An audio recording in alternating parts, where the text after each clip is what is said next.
खेसारी भैया का एक गाना है जो कि पूरी भोजपुरी इंडस्ट्री में रिकॉर्ड बना के रख दिया है। तो चलिए पहले गाने को हम लोग सुन लेते हैं।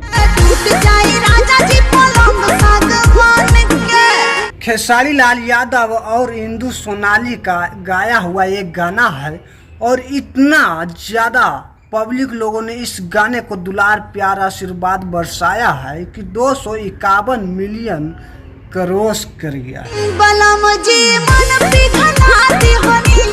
SRK म्यूजिक यूट्यूब चैनल से वीडियो को अपलोड किया गया था और ये वीडियो इतना मुकाम छू लिया है कि खेसारी लाल यादव ने खुद ही पोस्ट किए हैं। आप लोग देख ही सकते हैं यहाँ पे इस गाने का जो 251 मिलियन का बात हो रहा है वो खेसारी लाल यादव के तरफ से ही हो रहा है।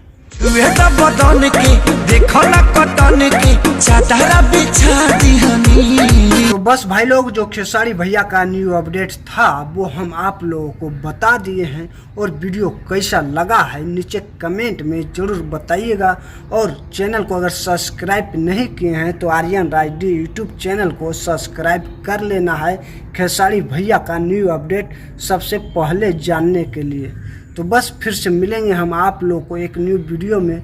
जब तक के लिए जय हिंद जय भारत।